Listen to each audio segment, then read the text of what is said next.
So people make time for what they really want and what really matters to them. What do you think about that? I honestly I agree with that because there's no such thing as I don't have time. People make time for things that are important to them, things that they want. So listening to somebody say I don't have time for this, I don't have time for that, I don't have time for a relationship. If you really wanted to, if it was important to you, if it was a priority to you, you would make time for that. Preach, sister. Ain't no such thing. If somebody tell you that, that's some bull. Because they ain't trying to make time for you. You're not a priority to them. And that's just how I feel about that. I don't buy that. So in a relationship, when you have to contend with, let's not just say a relationship, in a marriage.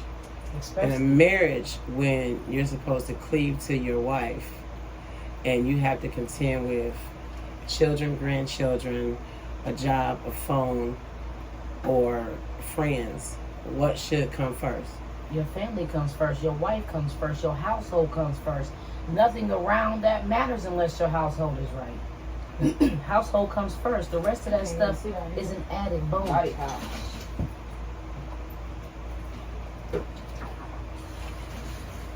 Family comes first. Your life outside this house, because that's what's going to keep you down in the end of the day. You have a bad day, you come home. You come home to your wife who's waiting for you with open arms and all the duties that a wife vow. That's a voluntarily, something you volunteer to get, and that is not a necessity. That's not something that you have to do. That is something that you chose to do, you volunteered to do because you're supposed to be ready for that. That whole commitment with all of that. Household comes first. That's your number one priority. If you ain't got that in order, then what else is there? These streets ain't gonna keep you. So just like sports, we know each individual person wants and needs time for their own thing. But when that begins to be the tug of war of the relationship, what do? Like I said, you don't have to pick a side. You just have to pick your time. There's always enough time. You can't prioritize something that might not always be there. But that lifestyle at home, that's your backbone. That's where you're coming from. The rest of that stuff is not guaranteed. That's not something, because look at all these guys getting hurt in sports. That is not something that you can bank on for the rest of your life. That's why they retire. But that lifestyle, you pick the right partner, the right motivation is forever. You're either in it to win it or you're not. You catch that boat or you miss it. Right, I agree. That's a ride that we all voluntarily take. We ain't got to get on that ride. We can go all the way around it, but we chose to take that path to not only better ourselves, but better our partner. Right.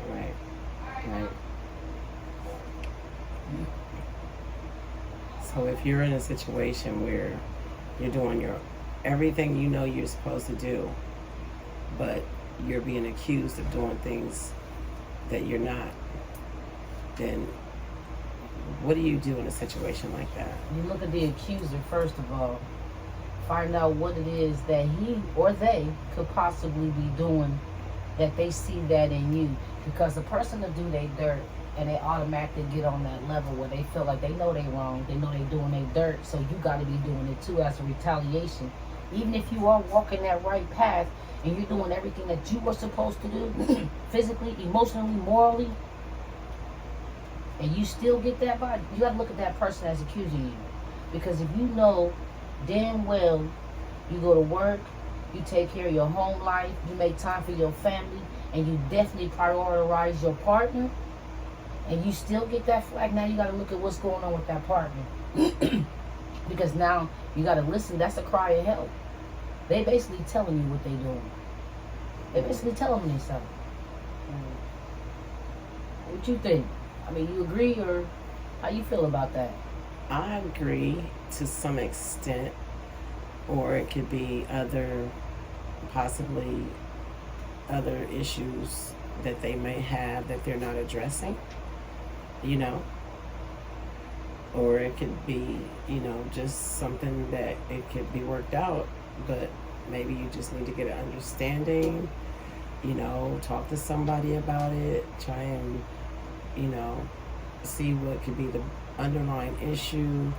But to ever accuse anybody of something, especially to accuse someone and they're not doing anything, it's just a bad energy to put in the air.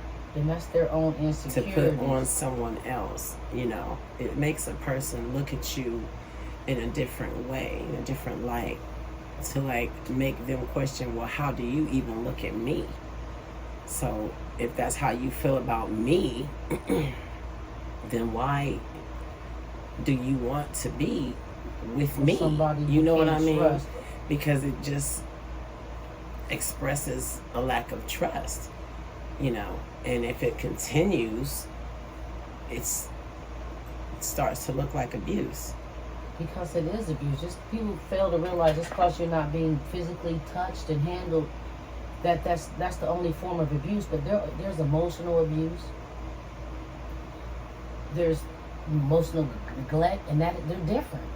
You can abuse somebody emotionally and all their emotional needs. Psychological abuse. And that's one of the worst. Abuse. Those are the abuses that don't heal. There's child abuse. Those don't elder heal. Abuse. Right. The physical, that heal up in time. That'll heal up. You'll get over that. But the stuff that's mental, that is something that a lot of us need to seek outside help to, because you're stuck inside yourself where you're thinking it's you. They have made you believe that it was something that you've done wrong or you didn't do right. In all nationality and reality, that's their own insecurities upon their self.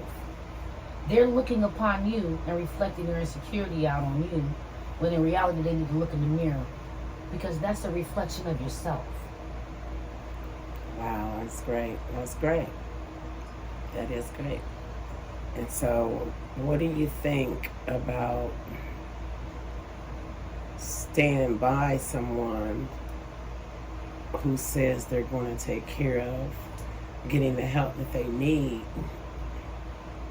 but not being able to get the job done? You can only lead a horse to water. You honestly can't make them drink. And I'm a firm believer in your word is your bond. Sometimes that's all you have. That's the only collateral you have. That's how it was back in the old day. As a man, as a woman, you stand by your word. And once again, if it's important to you, you will make those necessary adjustments. Doesn't necessarily mean changes.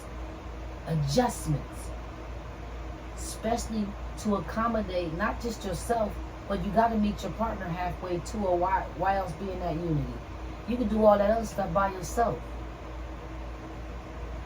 What regard do you hold somebody else other than yourself? Sometimes it ain't just about you. Seeing the smile on somebody else's face and the joy that you can bring, to me, is the ultimate joy to me. It's not all about what I can get back. I mean, I'm giving, and hopefully in return, I will receive that back. You know what I'm saying? Because that's the common goal, right? Absolutely. You give and you shall receive. Right. Absolutely. And that is up under the umbrella of people making time for what matters to them.